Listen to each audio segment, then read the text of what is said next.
Nigeria, Johannesburg is building up for one of the world's most significant gatherings, the G20 Summit. A day before the official start, leaders from across the globe have begun descending on the vibrant city to address pressing global issues.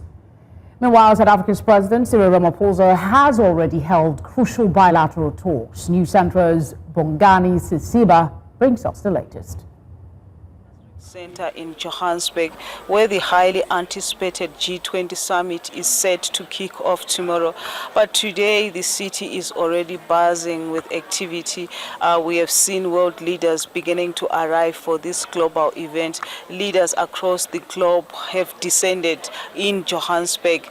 President Cyril Ramaphosa has also held several bilateral talks with several key figures, including Global Affairs Analyst Alexander von Rugen joins me now to discuss what to expect at the G20.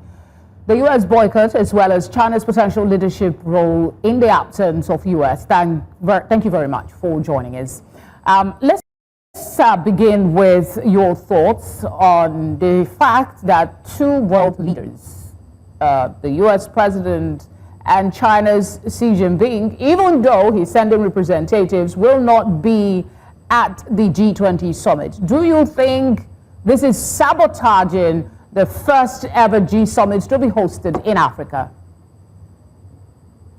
Well, I think there's a little bit of punishment involved from President Trump, and to understand why, we have to go back to the history of his relationship with President Ramaphosa. I don't think it's so much the G20. I don't think it's the fact that it's in Africa. I think it's the fact that South Africa co-sponsored an action against Israel, a genocide in Gaza, and that upset Trump very much, as he's an advocate supporter of Israel. That happened back in March of this year. Also, South Africa has been an advocate of the BRICS Pact, which is a alternative in global currency to the U.S. dollar. It's a union of China, Russia, India, South Africa, Argentina, and Brazil, amongst some other smaller countries. So this all adds fuel to the fire. Recently, Trump accused South Africa of genocide against white Afrikaners. I think that was a bit of a stretch. I mean, genocide is a heinous term, and but in terms of what's going on with actions against white Afrikaners in South Africa, I think it needs to be addressed, but I wouldn't call it a genocide. And I think that was thrown out there again to be a little schlocky. Okay, there are concerns. I mean, South Africa wants climate change and disaster relief. They're also talking about financing green energy transition, easing debt levels for poor countries, and addressing global inequalities.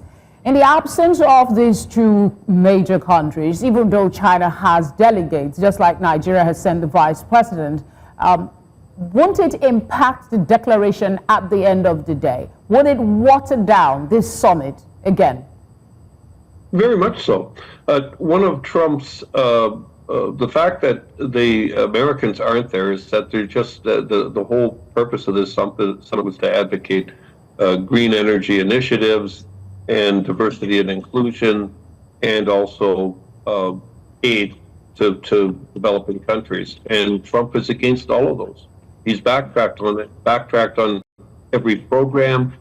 He's canceled U.S. aid. He's defunded the UN. This is in his agenda, so he just doesn't want to take part in it. And that, in also with certain statements that were made by President Ramaphosa, he got irked, and I think the term was the president mouthed off against President Trump, and as a result, we're not allowing any representative of the U.S. to attend the G20 summit.